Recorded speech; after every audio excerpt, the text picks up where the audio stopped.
Hello mga kamiming, welcome back.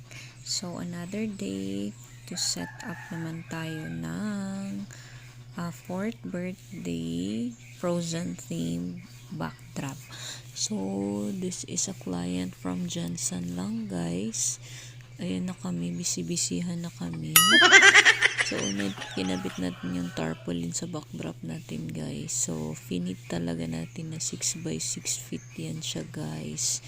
Para magandang tingnan. So, at saka visible masyado si Elsa din para kitang-kita yung theme na Frozen. So, requested ito ni client natin, guys. And, umorder din pala sila ng cakes para sa birthday na to. This is a 4th birthday celebration. So, kinabit na natin. Then, pero nilipat natin to, guys, kasi mas maganda dito sa kabila. So, kinakabitan na natin ng balloons. So, mabilisan lang din ang pag-set up nitong balloons, guys. Pero, masyadong mainit. So, enjoy lang pag nagsiset up kayo, guys. Huwag matakot sa balloons. Kasi madali lang naman talaga din ang balloon i-control kapag nasanay na kayo, guys. So, this time, masyadong mainit dito sa Jensen, guys. Pero, carry bells lang din. So, ganyan na din yung kinalabasan niya, guys.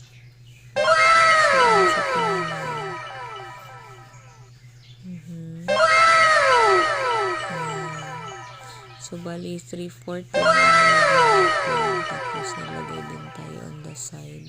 And then, yung first standy, guys, gawa din yan ni Vinoy Welding Works. So, message nila ako kung gusto niyo magpagawa. And the cake stand also. So, gumamit tayo ng balloons with confetti as accent. So, 3 colors lang tayo. White, purple, light blue.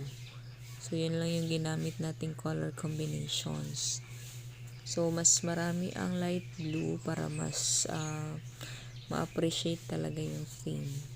So, nilagyan din natin ng par lights kasi gabi ang party nila, guys. Para mas maliwanag siya. So, naglagay lang din tayo dyan ng maliit na grass mat para mas maganda siyang tingnan. So, this belongs to our package 1. So, maganda ba, guys? O, diba? Napakaganda. And ito din pala yung in-order ni client natin, guys. Choco moist cake, large, and then 1 dozen cupcakes. Maganda ba?